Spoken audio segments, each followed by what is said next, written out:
You ever have one of those nights where the rain's pounding down like it's trying to wash the whole city away, and out of nowhere, some stranger's voice cuts through the storm, low and gravelly, saying, "Don't move. Officer Simone's got eyes on you from the shadows." That's how it hit me. Pulling up to the back streets of Riverton that soggy Tuesday, my wipers slapping rhythmically against the windshield, heart already thumping from a long shift chasing ghosts in this forgotten corner of Seattle. I was Sarah Jenkins, beat cop with 5 years on the force, the kind who clocks in believing in the badge but clocks out wondering if the badge believes in you anymore. And there he was, Tom Harlan, this weathered guy in a threadbare army jacket, silver streaks in his hair plastered flat by the downpour, leaning against a graffiti-scarred wall with his mutt buddy at his heels, that dog's eyes glowing like twin coals in the dark. Tom's whisper hung there, urgent but steady, like he'd seen too many ambushes to panic, and damn if it didn't freeze me mid-step, hand hovering over my holster, because in Riverton, warnings like that aren't just paranoia survival. Buddy growled soft, ears flat, and Tom nodded toward the mouth of the alley, where the sodium lights blurred into hazy orbs, puddles mirroring the chaos above. I scanned it, quick training kicking in, always does, and yeah, there was a flicker, a boot scuff on wet concrete, someone lurking behind an overturned crate like they own the night. My pulse jackhammered, but Tom's gaze held mine, sharp as a bayonet, no slur in his breath, no wild eyes from the bottle. This wasn't some tweaker's fever dream. "He's been on you since the tires hit gravel," he murmured, and before I could bark a question, a kid's voice sliced through from across the street, some 20-something influencer type in a sleek parka, phone thrust out like a weapon, filming us with that smug tilt to her chin. "Oh my God, are you seriously chatting up the street wizard? What's the vibe, cops and hobos? Next viral fail?" She laughed, this brittle cackle that echoed off the bricks, her friends piling on with giggles, and I felt that familiar burn, the one that says society's got its boot on folks like Tom before they've even fallen. I shot her a look that could curdle milk, keep walking, sweetheart, or join the show, but she just zoomed in tighter, narrating like we were her content farm. Tom didn't flinch, just scratched Buddy's neck, but I saw his jaw tick, that quiet armor cracking just a hair. And then it exploded. Derek Voss burst from the gloom, this wiry ghost with a shaved dome and a jagged scar twisting his lip into a permanent sneer, knife glinting under the flicker of a dying bulb as he lunged straight for my throat. Time slowed, my draw smooth from muscle memory. "Police. Drop it." But he was feral, eyes lit with that junkie rage mixed with something personal, like I'd crossed him in another life.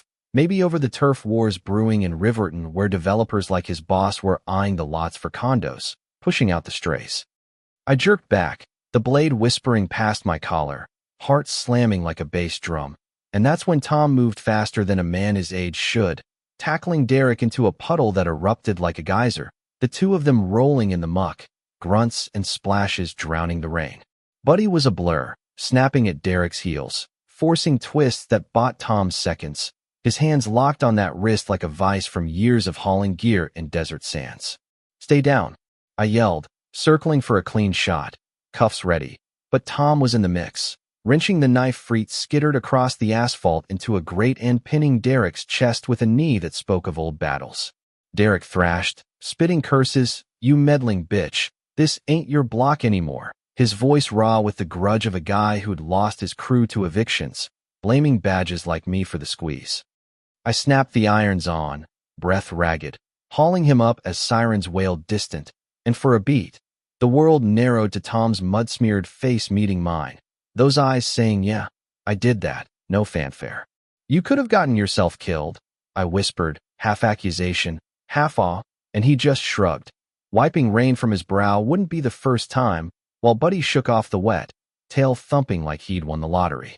Backup rolled in hot, lights painting the alley in blues and reds, and as they stuffed Derek into the wagon, he was howling about corporate hitters pulling strings. My partner Rick Malone, this barrel-chested vet with a buzz cut and a chip the size of Rainier on his shoulder, sized Tom up like yesterday's trash. "What the hell's this clown doing in our op? Smells like a setup for a handout." His buddy Lisa Tate, all fake charm and sharper elbows, chimed in with a smirk. "Yeah, Sarah, adopting strays now. Careful, he might fetch." The words landed like slaps, Born from that precinct rot where Rick nursed grudges over promotions passed him by, seeing threats in anyone who didn't salute the hierarchy. And Lisa? She thrived on the gossip, her own insecurities bubbling up as barbs at the easy marks. I stepped in close, voice low thunder. He just saved my ass while you two were chugging coffee. Show some damn respect. And the air thickened, Rick muttering under his breath, eyes sliding away. But I felt the shift, that tiny fracture in their armor, even if it stung like hell to defend a ghost like Tom. Nights blurred after that, me circling back to the same stretch of Elm Street, thermos steaming in my grip, blanket folded under my arm because the chill was creeping in, and there was Tom, hunkered on a milk crate with Buddy curled like a comma at his boots. Figured you could use this, I said, handing it over, and he took it slow, like trust was a foreign language, pouring black coffee into the lid with hands that trembled just a touch not from cold, I realized later, but from ghosts that never quite thawed. We talked edges first, the weather's bite, Buddy's penchant for chasing alley cats, but then he dropped these gems, mapping Riverton's blind spots with a sniper's eye, that shortcut behind the old mill. Cuts 10 minutes, but watch the third grate. Floods like a river in January, and I'd catch the echo of fatigues in his cadence, the way he scanned horizons like they held snipers. One evening, his sleeve hiked as he reached for a dog treat, flashing Inca faded eagle clutching arrows, special forces script curling beneath, and he yanked it down quick, muttering ancient history, gaze flicking to Buddy instead of me. I didn't pry, but it lodged there, that puzzle piece. Tom wasn't just down on his luck, he was a fortress, walls built from ops gone south, a divorce that gutted him, leaving him adrift in a city that chewed up heroes and spat out husks. The precinct buzzed with it, whispers like hornets, Rick holding court by the lockers. Jenkins got lucky, cozying with that drifter. One wrong call, and she's the punchline, Lisa nodding along, her laugh a knife twist, fueled by her own stalled career, resenting anyone who bent the rules without her say-so. I typed reports with white-knuckled fists, the weight settling like lead, but outside, Riverton kept testing us. Kids from the projects lobbed taunts at Tom one dawn. Hey, Grandpa, spare a vet story with your panhandling? A soda can clattering at his feet, their bravado masking the fear of ending up like him, cycles they couldn't break. I scooped it up, crushed it under my boot, got words for him. You got him for me too? And they scattered, but Tom's nod lingered, quiet thanks in the lines around his eyes. Then the warehouse call hit, that derelict shell on the waterfront where Derek's Krulla-level enforcers for a slumlord syndicate hungry for the docks had him cornered. Buddy snarls rattling the rafters as a brute named Marco, gold tooth flashing, menaced with a crowbar. Thought you could rat on Voss and Ghost? This blocks ours. Old man payback for screwing the boss's buyout. Tom stood rock steady, measuring breaths like he was defusing, but I rolled up guns blazing, drop it now. And Marco wheeled, sneering through yellowed teeth. Oh, look, the badge bunny's here. Risking your star for gutter trash? Cute. His goons jeered, echoing the syndicate's playbook. Divide the street, paint protectors as puppets. Buddy whined at a scrawny stray limping in from the shadows, and Marco kicked debris its way. What? Saving strays your kink now? Drawing a snarl from Tom that cut deep. You're beneath that much notice. Kid, step off before you learn why. The air crackled, Marco's swing wild and desperate, Tom ducking fluid as youth, wrenching the bar free with a twist that popped joints, Buddy lunging to herd the pack. I fired ceiling ward, plaster raining, next one's center mass, and they bolted like roaches, sirens chasing the echo. Tom slumped against a crate, gash over his brow weeping red, and I knelt, bandage pressing gentle. My turn to pull you out, his whisper rough. Feels like old times. Owing someone. Word spread, but so did the venom Lisa cornering me at briefing. What's the play, Sarah? Therapy sessions with the bum? He's grifting your soft spot. Rick's guffaw boomed, his envy over my clean record twisting into sabotage. I fired back even, chair scraping. He's the reason my record's clean. Tate, maybe mirror that before you mouth off, silence dropping like a curtain, her facade cracking into something raw, almost hurt. But Riverton didn't pause. Tom ladled soup at the mission one gray afternoon, sleeves rolled, when a pearl-clutching socialite in pearls and spite breezed through this den of despair. And him, playing Saint in rags?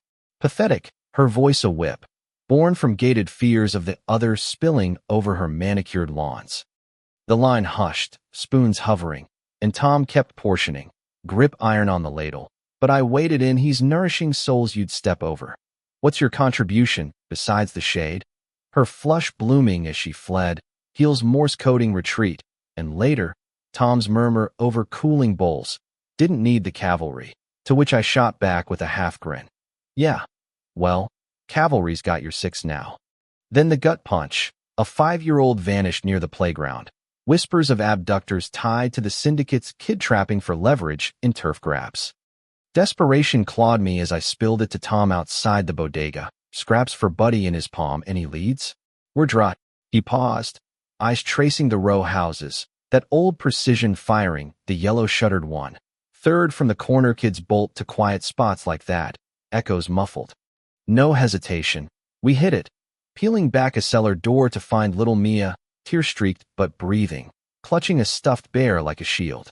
The headline screamed, "Vagabond Vet Saves Tot." Flashbulbs popping at the presser where a slick anchor cooed. From rags to rescue, feeling redeemed yet, Mr. Harlan. Tom met her gaze level. Kids clustering at his knee. Redemption's a myth. I just showed up where it counted, his words landing soft but seismic. The room exhaling as she faltered, mic dipping. Karma wheeled slow but sure. Rick's fudged logs on a bust surfaced. Badge yanked amid the fallout from his corner, cutting to climb ranks. Lisa's snark went viral in the worst way. A thread exposing her precinct bullying. Sponsors ghosting her polished feed, leaving echoes in empty likes. Marco. Nabbed on a warrant for shaking down tenants. His boasts about the warehouse sealing the deal. Tom slotted in quiet at the community hub, translating for immigrant crews muscled out by the developers, drilling basic holds for the teens, elbow high. Pivot on your space, Buddy the fuzzy sergeant, tennis ball in tow. Whispers lingered, sure, but the streets softened. A bodega guy slipping him empanadas, kids dubbing him Captain Buddy, his posture easing like frost under sun. We'd patrol Elm together some evenings, Buddy trotting point, and one dusk by the mill. A fender bender popped loud. Tom flinched, hand ghosting his hip for a sidearm long gone. Face paling with sand-swept memories I could almost taste. Didn't say a word, just brushed his sleeve, seen worse with you around. And he half smiled, rare as dawn. Keeps the ghosts at bay. The ceremony hit like a quiet storm, hall crammed with brass and neighbors. Chief Harlano relation, iron-jawed with a stare that peeled paint, handing Tom a plaque under the banners. Rex. Wait, Buddy beaming beside. For bridging what we broke, the chief rumbled, and when they nudged Tom to the mic, he cleared gravel from his throat. Jacket crisp from my thrift haul. Ain't no capes here. Just a guy who stuck because one soul figured I was worth the dirt. Applause rolled, Mia waving from her mom's hip, but I hung back, arms folded, chest tight, not clapping, just watching him wade through the crowd, that crack in his walls letting light seep. We crashed a bench later, chips crunching under street lamp glow, Buddy snoring sprawl, and I prodded gentle, ever itch to bold again? He crumpled the bag slow, stars pricking the haze hourly. But Buddy, you. It's glue enough.